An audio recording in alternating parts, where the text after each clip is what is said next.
Pakai senpi, KKB Papua serang prajurit TNI Brimob 2 hari berturut-turut. Melansir dari Detik News, kelompok kriminal bersenjata atau KKB di Intan Jaya, Papua Pegunungan kembali bikin ulah. Terbaru KKB melakukan penyerangan kepada prajurit dalam 2 hari berturut-turut. Kapendam ke-17 Cendrawasih, Kolonel Kaferman Taryaman, mengatakan penyerangan pertama terjadi pada Minggu dengan senjata api laras panjang. Mereka berupaya untuk menyerang aparat TNI Yonif 305 TKR. Gerombolan KST kelompok separatis teroris menggunakan 2 senjata api laras panjang berupaya menyerang aparat TNI Yonif 305 Tengkorak saat berada di Kampung Sambili menuju Kampung Kusage, Kabupaten Intan Jaya, ujarnya. Saat itu prajurit berupaya melakukan tindakan tegas membuat KKB melarikan diri. Selain itu, sempat ada keributan antara kelompok bersenjata di Papua dengan warga. Terjadi keributan antara gerombolan KST dengan masyarakat kampung karena masyarakat mengusir dan berusaha melawan gerombolan KST yang selama ini menjadikan masyarakat sebagai tameng dan sering mengancam masyarakat, ujarnya. Penyerangan kembali terjadi pada Senin kemarin. Saat itu KKB menembak Brimob yang berada di Kampung Bilogai, Kabupaten Intan Jaya. Akibatnya, prajurit Satgas Yonif 305 TKR yang berada di sekitar wilayah Intan Jaya bersiaga mengantisipasi terjadinya serangan lanjutan. Hal yang sama juga dilakukan oleh unsur Forkopimda di Intan Jaya yang menegaskan sepakat untuk melawan gerombolan KST yang selalu meresahkan yang membuat situasi tidak aman, pungkasnya.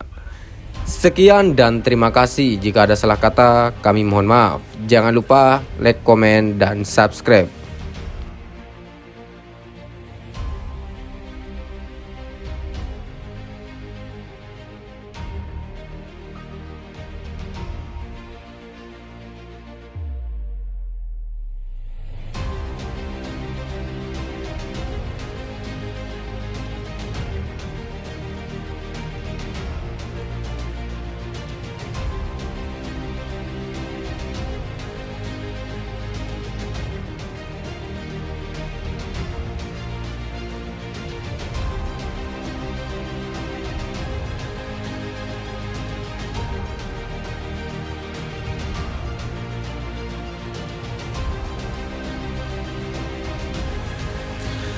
Jenderal Dudung kirim Yonif Tombak Sakti, putus alur distribusi senjata KKB Papua.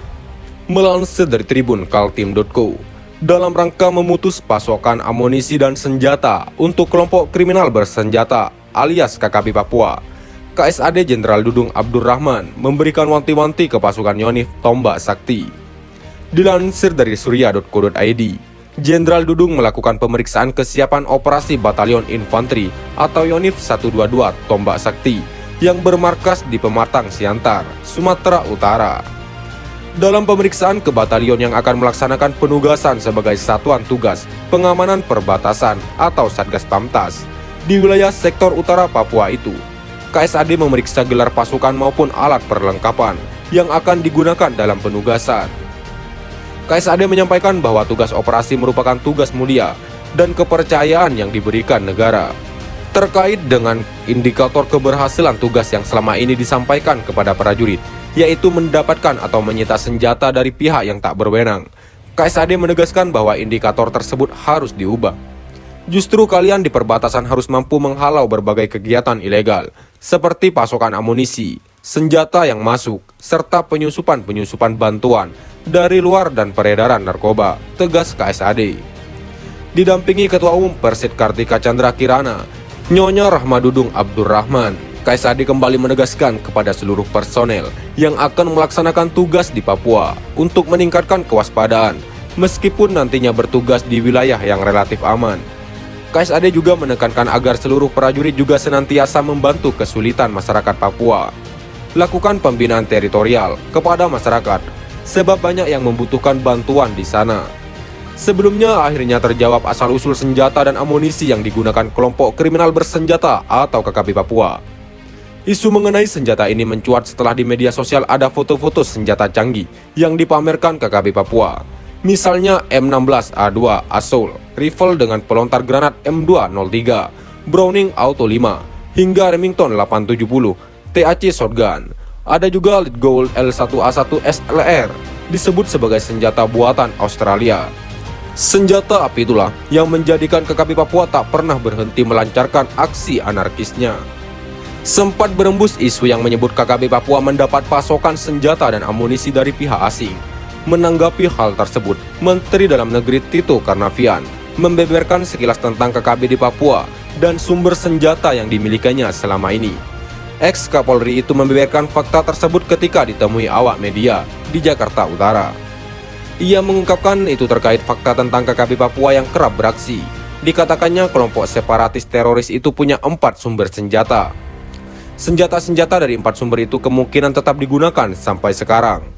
Tito Karnavian mengaku mengetahui sumber-sumber senjata api tersebut karena dirinya pernah menjabat Kapolda Papua selama 2 tahun lamanya. Ia lantas menyebutkan 4 sumber senjata api sebagaimana yang dimaksudkannya. Pertama, kata Tito Karnavian, senjata KKP Papua itu merupakan hasil rampasan dari prajurit TNI Polri. Yang lengah selain itu, ada juga oknum prajurit TNI Polri yang menjual amunisi. Saya pernah jadi Kapolda di sana. Setahu saya ada beberapa kasus seperti itu, tetapi tidak banyak, kata Tito. Berikutnya, lanjut dia, senjata api tersebut berasal dari sisa-sisa konflik bersenjata di Ambon. Hal itu berdasarkan pengungkapan yang pernah ia lakukan selama bertugas di daerah bergolak tersebut. Ketiga, lanjut Tito Karnavian, senjata api yang digunakan KKP Papua itu berasal dari Filipina Selatan. Ia pun menyinggung kalau kasus tersebut belum lama ini diungkapkan oleh Polri. Dikatakannya Filipina merupakan negara bebas senjata api. Bahkan di negara itu, salah satu industri rumah tangganya adalah pembuatan senjata api. Terakhir, lanjut Tito, adalah senjata tersebut masuk melalui jalur tikus lewat Papua Nugini. Akan tetapi penyelundupan melalui jalur ini relatif kecil. Sekian dan terima kasih. Jika ada salah kata, kami mohon maaf. Jangan lupa like, komen, dan subscribe.